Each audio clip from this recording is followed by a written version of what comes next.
在传出来，军校的课程有跟动，要删除中国近代史，加入世界历史哦。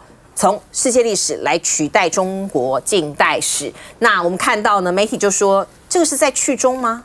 去除中国元素，要改造国军的思想吗？哦，现在要开始洗一波了吗？好，我们看到这个军方删掉中国史课，罗志强很生气哦，他说这是民进党在搞去中化。我们细看哦，这个会议是国防部的一个会议哦，就是召开军事院校的一个通识教育课程的增修研讨会，要求各军官学校通识教育删除中国近代史，改为世界历史，另外缩减国文含《孙子兵法》的学分哦，用来新设近代思想与人权与民主的发展。孙子兵法，你知道西方人都在念吗？都在念啊，美国我这个我蛮惊讶的，美国军方对，因为我接触到一些人告诉我们，他们来看这个孙子兵法，而且在研读，而且我们坊间哦，台湾坊间哦，有很多人在教孙子兵法，看你怎么在职场上应对你的老板跟你的同才，这个你要把它删掉吗？我们再看国防部说哦，这是检讨过时啦。英蝶公啥过时啊哈？那如果台湾有事的话啊，这个入研究减轻制裁冲击，此话怎说？这个是来自于媒体的报道说啊，对岸北京哦，其实在俄乌战争爆发开始就已经着手在研究俄国它是怎么样被西方制裁，又如何来规避哦。所以有人就各式各样的解读，有人就想说你你看一下。是不是北京在为侵台做准备？所以他们在看西方到时候他入侵台湾，西方制裁他，我要怎么规避？可是也有人说想太多了哦，这只是他们在各种的模拟各种状况的时候做的一个演练。来，先请教这个凤馨姐。好，其实我今天看到这则新闻的时候，是觉得最值得好好拿出来好好讨论的。我们先讲程序好了，程序是国安会要求军方要先做这一系列的改革，而且不断施压。其实从去年踢到铁板，然后到今年再更进一步的施压，施压到什么程度呢？直接把各个军校叫到这个参谋本部来，然后呢告诉他们说，你们要报告整个的修改课程的这个进度。那国防部呢没有否认这个叫到军中叫到这个参谋本部的这件事情，他们只说，哎呀，我们有课程审查委员会。军校这样子一回答之后，我们才知道，原来各个军校其实是有课程审查委员会，而现在明显的是要跳过课程审查委员会，然后强硬加上这一些修正。这些修正当中啊，第一个就是中国现代史，然后要改成世界历史。坦白说呢，历史这件事情该不该读？它当然应该要读，尤其对于军队来说是应该读。对于黄埔军校而言，那是泛指啊，就所有的黄埔军队而言，他当然必须要去念建军史。这个军队是如何建立的？那这整个过程发生了哪些事情？那么他整个在建军的过程当中，他们曾经打过哪些战役？这一些战史、这些军史对他们来说都是重要的。请问一下，世界历史到底是什么？就是你那个世界历史当中，那么黄埔建军史到底还存在或不存在？这是黄埔军队的这个军格的所在。其实我觉得这个部分应该是要好好深究的。那第二个部分呢，是他把国文、英文，那国文里头包括《孙子兵法》，各削减2个学分，然后呢，去上什么课呢？上这一个人权与民主发展，还有近代思想。我称之为这个是新政战教育。就是我国文不要上，《孙子兵法》不要上，英文我也减少。那你不是要对美增加所有之间的彼此交流吗？你英文减少，请问一下，那个交流，你真的觉得说我们军队训练出来的人，军校训练出来的人，不需要英文好好的跟对外交流吗？那么他说这个部分也可以省，《孙子兵法》也可以省，这些战略的思想上的，通通都可以省。要去上什么？上近代思想，上人权与民主发展。坦白说，台湾哦，其实在整个政党轮替的过程当中，被全世界公认是典范，就是因为军队的中立这件事情，我们做得非常非常好。那你今天要上的这些东西，到底要灌输的是一个什么样子的思想？所以我说，这个就是白色恐怖时期的那一个政战教育重新复辟，就是重新要做一些政治思想。只是这次的政治思想说近代思想啦、人权与民主发展，各式各样的包装的内容到底是什么？所以今天黄埔军校它的建军史，我们不让它好好的上。那么军史好，如果你要上世界历史的话，可以你把国际上面所有的这一些军史好好的来研究一番，这也是一件对的事情。但是孙子兵法也不学，英文也不学，你真的觉得想一想现代思想就能够有近代思想了吗？我觉得这可能是要落实赖清德总统的洗涤人心的前兆吧，对不对？那我想，因为那个刚刚副副已经非常讲得非常清楚，就我们得到的讯息也都是，就是他们全部被叫到参谋本部去，然后要求这些人能够提出他们目前来说对于这些课程到底落实到什么样的一个程度。我觉得自己个人来说的话，说实在，有很多的军事专家也提到了，你如果不要上这些，那你需要起码可以上个军史或战史等等之类的。我比较好奇就是为什么会把《孙子兵法》给拿掉？你知道，在国外有很多人特别把《孙子兵法》翻译成不同的版本，然后呢，不管在你刚刚所提到职场，还有在西点军校当中，他们其实就会非常钻研我们的《孙子兵法》，这是我们自己文化传统的一个累堆。你现在把它洋气的，然后外面的人却把它捧在手上里面，我不晓得这是不是符合所谓你们所认为的民主的一个潮流。不过我觉得最重要的就是知己知彼才可以百战百胜啊！我们国军历经的从中国大陆里面的剿匪抗战，然后到我们这边的，所以你看对黄埔的精神、空军建桥的精神，这些你不是要一贯的脉络一直过来之后，你的国军才有办法对于这个国家的一个认同度。这就是一个脉络，这就是一个逻辑啊！我觉得我们的国家已经是正常化的，而且已经是国家化了。你要强化这个军人对国家的一个认同，不是透过你改变这个东西就有办法来做一个处理的。我觉得我们现在目前为止来说，接下来大家比较担心的，那你从这个课程开始改起，下一步会是什么？会不会是军歌？会不会是所谓的军校的校歌？会不会把这个所谓的黄埔的这个党旗又要开始把它翻出来？这个不能够用这个党旗的这个方式来做一个处理。真的，我们还是必须强调，刚刚凤馨也特别提到的英文，真的要跟美国来做沟通，你却把这个时数变得降低，然后来做这样的一个处理，这对整个国军的这个文化的发展来说，绝对不是有利的。委员要教世界史，我不反对，你就另外再开一个课嘛，世界史嘛。因为世界上以军人来讲，要学的东西真的很多。你说拿破仑啊，这些都一大堆嘛，你可以学。那这个是不冲突的东西嘛。可是《孙子兵法》真的是很重要。人家都认为西方就有个克劳塞维兹，东方就是个孙子。对啊。我坦白讲，我在三军大学也有一段时间，这个教过《孙子兵法》。是我个人的感觉，《孙子兵法》谈了很多的事，即使谈战术。都常常进入哲学的层次，进入抽象的层次。克劳塞维兹谈战略的时候，还是脱离不了战术的层次。所以这两个人相比，我认为孙子比克劳塞维兹还要更胜一筹，还要更胜一筹。譬如说，我们讲说，善战者动于九天之上，当时作战空间都在地面了，他怎么会想到有空中？善战者动于九天之上啊，从上而下来。你这就是孙子，他超越时空，这是他的伟大。所以我不知道他们要怎么搞。现在是这样啦，政治是无所不在的。这些军人一方面我也蛮同情他们的啦。天要下雨娘要嫁，你怎么办？在人屋檐下，你要当将军就不得不低头，你要升官更不得不低头嘛。上次总统选举前，突然间发一个新闻，前几天说中共的这个飞弹。发射飞弹飞过台湾的上空，有这回事吗？卫星啊，对不对？这是人造卫星，而且呢用英文出去，然后出口再转内销。我就觉得这很莫名其妙一件事情嘛。这跟军方当然是一定是有关的。我的感觉是这样子啦，你就把中国大陆当敌人好了啦。其实中国大陆真的带给台湾太多的辛苦，把它当敌人好，就算你这样做，你要不要了解你的敌人？他就在你的旁边。全世界大家都认为，除了美国以外，第二强大的就是中国大陆。不管他是你的朋友，还是你的敌人，还是非友非敌，都值得你去研究他，对不对？我们外贸的对他的依存度如此之大，军事上呢，中国大陆对台湾的压迫是如此之大，你不去了解他，这是很荒谬的事。另外人说不要忘本啦，不要什么事都跟政治连在一起啦。你知道很多人都去到大陆去。扫墓，我们附近的这个美浓，很多大家族都早就回去大陆扫墓，他们回来变共产党了吗？有回来说要革命吗？也没有这回事嘛。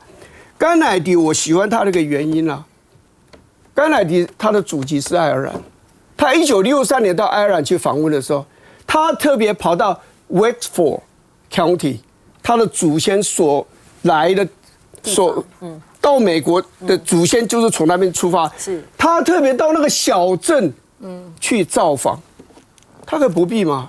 伦敦什么的，如果按照台独的讲法的话，祖先就是祖先，我们就是我们了嘛，对不对？人他乡祝酒忆故乡嘛，你刚才你还在怀念什么？你祖先，那你多少年前的事情了？从爱尔兰那个地方逃到这个美国来寻找更好的生活，就是够了嘛？你何必这样子？所以我的感觉就是说，你知道拜登也回去了，拜登好像是去年还是前年，也是爱尔兰人，他也回去了。所以我觉得对祖先慎终追远哦，其实是我们的美德啊。我们不要抛弃它，这个东西不必跟政治粘在一起。你回去扫墓，我也回去扫墓过啊。我怎么我变成共产党了吗？也没有嘛，我回去扫墓2次啊。我们家族人去扫墓的多得很啊，然后每个都变共产党了。我上个月也回去扫墓了，我也回来，我也没有变共产党。好，我们进一下广告。你跟我不一样。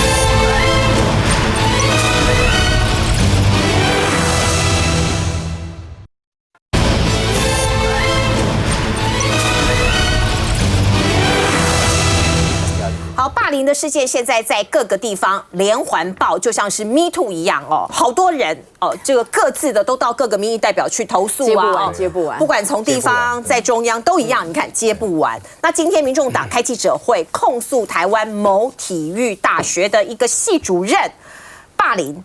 而且哦，这个霸凌的手段细细来看，非常的匪夷所思，包括拿刀插课桌、呛虾。这不是黑道吗？怎么回事？你是老师哎！学生发抖控诉哦。我们先来看看这一位出席记者会的学生哦，吴姓同学，他戴帽子戴口罩，他已经离开学校了，讲起话来还在发抖哎。那场记者会里头，他一边讲一边发抖。我们先来看看他说什么哦。他说：“我是在2021年担任该主任的研究生。1周有6天的时间，早上9点开会，等待上课，一路到晚上10点到12点。”还要处理系主任交办的事务，每次开会都要担心主任会不会突然爆炸，可能会有个什么样原因他又生气了。我随时手机要开机，因为系主任半夜交办临时想到的东西没有接的话，主任会说：“老师都没有睡觉了，你学生睡什么睡？”好，还要去处理主任家里的事情，做家务啊，去浇花，帮他做家务我本身是射箭选手，比赛的时候说请假，我没有办法开会。老师，我今天要比赛，我没有办法去开会。可是老师说，你手机给我打开，视讯线上开会。还有哦，这个跟这个金钱有关，这个涉及贪赌哦。他说，所有同学入社，他们有成立一个社团，因为他们这个学系是有一个健康防护的，就是这些体大生的学生是可以去，比如说运动伤害，去当防护员。老师说，你来这个社团，可是你要签合约。有时候外界比如说有一些 case， 你可以到府去服务，或是到哪边去帮人家做运动防护跟伤害，人家会给你钱嘛，有报酬这个运动防护的工作收入都要上缴到社团保管，每一个人最多只能领60%，而且有时候你表现不好，你这个60%都不能拿只能领60%或者是更少，所以常年下来已经达到100多万了，钱到底哪里去了？老师可以这样子吗？来看看，地理霸凌老师啊，你都怕我，是你们的欺压老师。高分被彪骂，扮演吹哨者的吴同学听到这声音，不断抠手，瑟瑟发抖。之所以勇敢站出来，就是不希望国立台湾体育大学更多学弟妹受到这位系主任霸凌对待。可不可以集体来霸凌我1个2个人，是不是？试试看我敢不敢把防护组都废掉？我们在外面出的任何的防护任务的费用都需要交由社团保管，那我们最后只能领到60%，那60%还得取决于老师觉得你个人的表现怎么样。这位被指控的系主任也是运动治疗研习社指导老师，不但言语暴力威胁要解散社团，让学生取得防护员证照之路受阻碍，甚至社员要签合约，防护工作收入都要上缴社费由他保管。更扯的是，助理要请假打疫苗也不被准假。没有，我要说完成了才要离开。可是我真的要去打疫苗，而且您真的没有提前讲。从大学到教育部，你们不是帮凶，谁是帮凶？事实上，学生早就向教育部投诉，没想到回函要他们向学校反映，但学校不但公开投诉学生姓名给加害者，最后还以霸凌条件都存在但不完全符合为由，认定不构成霸凌。教育部不可能有法规授权学校可以定这种决定，我想这个是可能会涉及到是不是有违法的问题。教育部要面对的霸凌事件，还有国民级学前教育署，因为有国教署基层向立委陈情，多位长官长期不公平对待同仁却是连上厕所、出差都要管，公文整批退回来。对于国教署基层的指控，教育部暂无回应。霸凌事件从公部门到大专院校持续延烧。你看到这位同学瑟瑟发抖，他已经毕业了，所以他才敢站出来。其实还有很多同学去投诉到教育部有用吗？没用哎，教育部拿给学校，交给学校自己去处理。学校做的调查报告是说目的良善，又来了目的良善哎。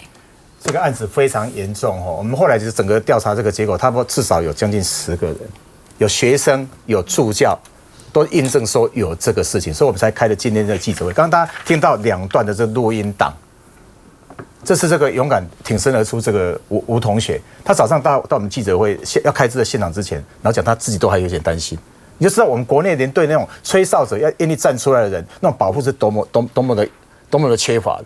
那记者会的过程，你们在那个录音档在播的时候，你看他一直在扣那个手，还是紧张的。讲话的时候声音还是有一点发抖，因为他讲了一个非常重要的。他说他听到那个声音，他还是想到以前那个梦魇。然后他们在那个过程里面，就是那两段那个录音档，大家听了，他是随时哦，这个系主任是随时他会发怒的，就他每次去开会，随时都要忍受他那种爆炸性的那种性格。那严重的，他们来检举的时候，我到现在印象深刻。他说啊，有一次，就是谈了谈，这个系主任就突然从腰间就那个刀子就拿起来，就把那个刀子就插在那个桌椅上面了，就是黑道下怎么会突然这样子？那讲话突然都一直在发脾气。那他被他霸凌的不是只有学生哦，连他的助教，连助教说要去打疫苗，这个都被霸凌。这学校学生被他霸凌到什么样子？他们这个运动治疗研究社。你如果不去参加的话，你就没有取得这个见习跟实习资格。他怎么威胁他们？他说：“那我们就把他解散了。”你就没办法，连毕业都没办法毕业哦。所以为什么今天是吴同学呢？吴同学是已经毕业，他才敢站出来。那这个事情是因为这段时间这个劳动部这个事情爆开之后，这个霸凌事件之后，以后春笋，那这个是其中的一个案子。可是我们非常遗憾，我们在追这个案子的时候，发现有非常离谱的。这个他们一开始先去找的这个教育部嘛。教育部做了什么事情，大家知道吗？教育部好像是那个接线生一样，接到之后，他把它转到学校去，学校更离谱，学校转给谁？转给这个霸凌的老师，叫他去调查，还叫他去回复。更离谱的，他出了一份调查报告，我念给大家听。这份调查报告里面写什么？他符合4项霸凌的这个要件，包括什么？故意行为，还有使他人产生什么畏惧啦、身心痛苦啦、财产损失啦，或者影响正常学习的活动。他说4个要件都构成了，可他后面补一句话，不完全符合，所以霸凌不存在。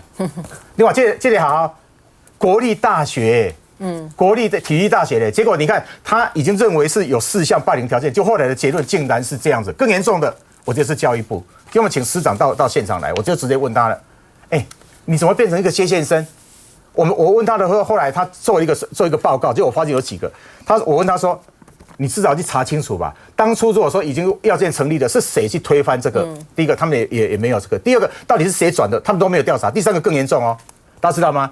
他们有人去检举跟教育部今年4月份的事情，报告什么出来？大家晓不晓得？上个月，我当场念给大家听。我说你4、5、6、7、8、9，你调查了将近半年呢。你看劳动部虽然很荒腔走板，对不对？他也大概1、2个礼拜可能就调查完了，所以我今天很明确的要求他说，你回去你回去要求没有，你回去就你的办法就要定了，你以后不能再搞这么久。你如果说1、2个月你调查出来，对不对？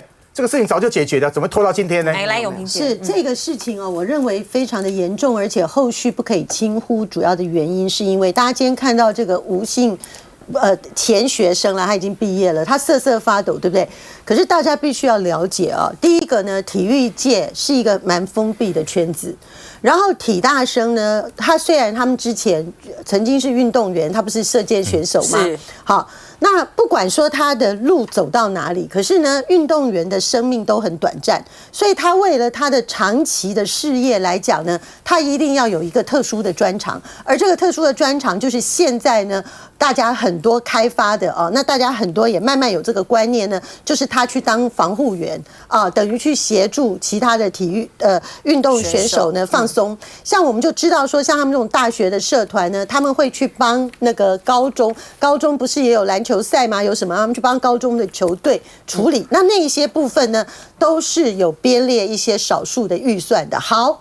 现在最危险的麻烦的问题就是说呢，他那个社团不仅刚才我们那个委员讲的说他会胁迫说我要取消，他扣他的钱呐，他扣他的钱呢，签约呢你只能够拿60%，而且呢，这个老师还可以根据你的表现，就是你有没有合我的心意决定你拿多还拿少。那你敢不敢跟老师对抗呢？你不敢啊，因为很简单，不只是说他是不是威胁解散社团，而是说为什么他在比赛之中，老师叫他上线开会，他都不敢不去，因为他们这个圈子很小，他就算毕业之后，如果他要继续从事这个行业，他们的求职的方式也是仰赖学长、学弟、学姐、学妹的这种提携，而且呢，也是跟老师的那个圈子一样。所以，如果这个老师他去压迫其他的人，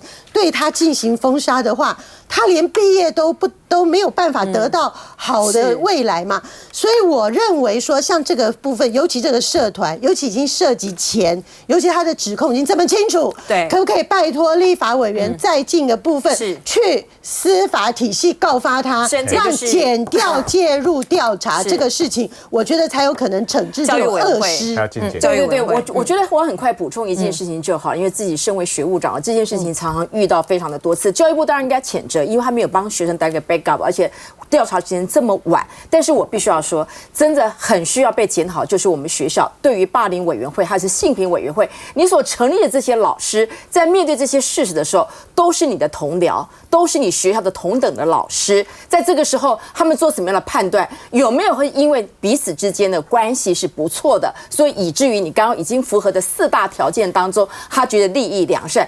教育部是承接学校开会的结果，而学校的如果说特别在体大是一个很封闭的近亲繁衍，我必须要常常这样去讲。很多时候老师做出的决议送给教育部，教育部有那么多不同的一个系统，他是应该在这个过程当中了解很多大学里面的文化，很多教师的文化当中，他应该做更迫切、更立即性的处置。